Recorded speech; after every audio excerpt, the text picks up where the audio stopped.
What's going on YouTube? So today we're going to be checking out how to replace a battery on a Dyson vacuum. So this one is completely dead. It's not working at all. I tried to plug it in to charge it and it's not working at all. So I'm assuming that the battery is actually completely dead, kaput. So this is the SV03 model. It says so on the bottom here. I don't know if you can see that. And so what I did is I went ahead and looked it up to see what replacement batteries I could find on Amazon. And this is what came to my mind. This is a Kunlun, K-U-N-L-U-N battery replacement. And I went ahead and ordered this, $31 on Amazon. I'll link it below in the description below. There's quite a few different Dyson vacuums that this will actually work for, and I'll list those in the description to make sure that, so you can make sure that yours actually fits this one, or the battery fits your model itself, if it's not the same as mine. But pretty much any Dyson vacuum that looks like this, with that style battery, this should work pretty well. Either way, double check in the description to make sure. And also in the link, it'll list it in there for when you click on the link, on the Amazon link, it'll list all the Dyson vacuums that you can actually use it for. Also, one thing I wanted to note is I also made a separate video on pulsating vacuum for Dyson, where it just basically turn on, off.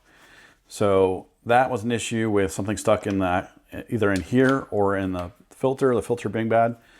When you're doing this, you might as well replace the filter or get a new filter and clean it out too, because you're going to get into it a little bit. You're going to take this canister off to get to the battery screw right here. So might as well do all of that while you're there too. They do sell filters on Amazon, and I'll link those in the description below too. It doesn't hurt to get more. They're pretty cheap. Either way, so the first thing you're going to do, well, for one, you have one screw right here, and then you have a screw that's behind the canister. So we're going to have to remove the canister. All right, so how you remove the canister is you pull down once on this, and it releases the bottom here, and then you pull it down completely and it'll release it. Did get some dirt, dust over here, so make sure you do it over a trash can. But anyways, so now you have to get it over that little hump right there, little connector part right there, and then you're able to get it out because it does seat inside right here. So once that's done, I'm gonna go ahead and close that up, put that to the side. So you can see right here, there's a screw here, and then there's a screw in here. So you're going to remove those.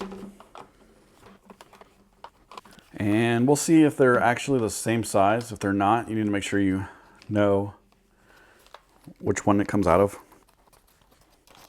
Make sure you get a long enough screwdriver so it doesn't catch on this. Well, if you're going to do it by hand, there it goes. That's on the ground now. Either way, once you get that free, those two screws, this simply slides out. And here's the old battery with the connector for the power or for the charger. And then let's get the new one out. All right, so here's the new one. One thing I noticed right off the bat is I'm not sure. They look pretty much the same size. This one says 4,000 milliamp battery, and then this one says 2,100 milliamp. So this one might last longer. It's almost double. But I noticed also that there's 3 LEDs here. And there's an LED right here, or a light.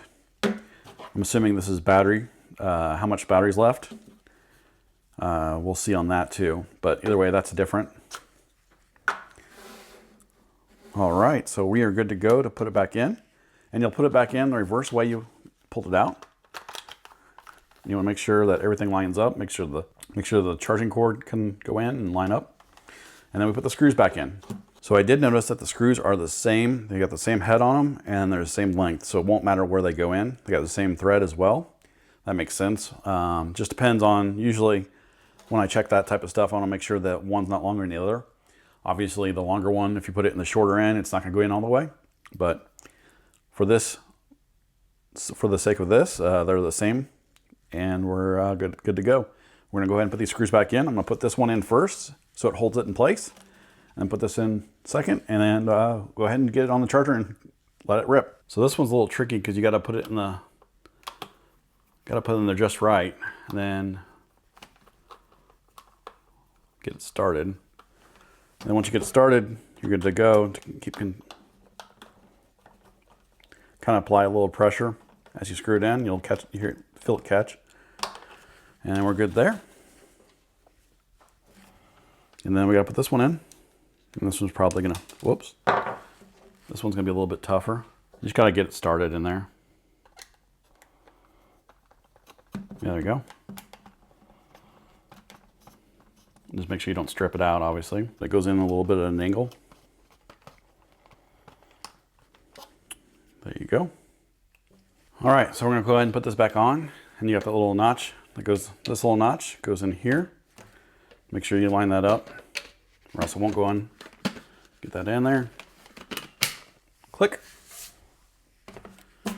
And now we get to see if it works. There we go. And as you can see, when you press down on the trigger, these light up. The little LEDs light up for how much is charged on it. So now I did read a little bit about these. They say that if you are vacuuming and this stops, obviously this is lithium ion, so it doesn't just, you can't tell if it's actually gonna die or when it's gonna die. It just goes ahead and dies on you. It doesn't work. So if you're vacuuming and all of a sudden your vacuum dies, you need to charge it. They say don't go ahead and directly put it back on the charger right after it dies. Just give it a, I'd say 10 to 15 minutes rest and cooling down to make sure everything's good to go when you put it back on the charger. That's one thing they do recommend. They also recommend keeping it out of extreme cold as well as extreme temp or heat. Another thing is if you don't use it very often, go ahead and make sure you try to use it a little bit once every few months to make sure it's in tip-top shape. Otherwise, if you let the battery die or let it sit for 6 months or so, a year, your battery life is going to be compromised. Your stock charger is going to work on this, and you're good to go. Like I said, this is for most of your Dyson vacuums that look like this. This one doesn't have the snout on here. This is actually a stand-up vacuum that can be changed into one that's just handheld. I have another one like this that's handheld. It's different color. I think it's purple, and this battery should work on that too as well. So like I said, I'll put that in the description below so you can check it out yourself and current pricing. I think it's actually $31. I think there's a coupon on Amazon. But go ahead and check it out yourself if you're interested in changing out the vacuum battery itself. If you have any questions, comments, or opinions about this, go ahead and put them in the comment section below. If you have any issues with this, I will also link the video where I fixed the vacuum from pulsating. If you have that issue, basically it needs to be cleaned out. But I will put that linked up above here and below in the description too. If this is your first time to my channel, please consider subscribing. I'll see you next time.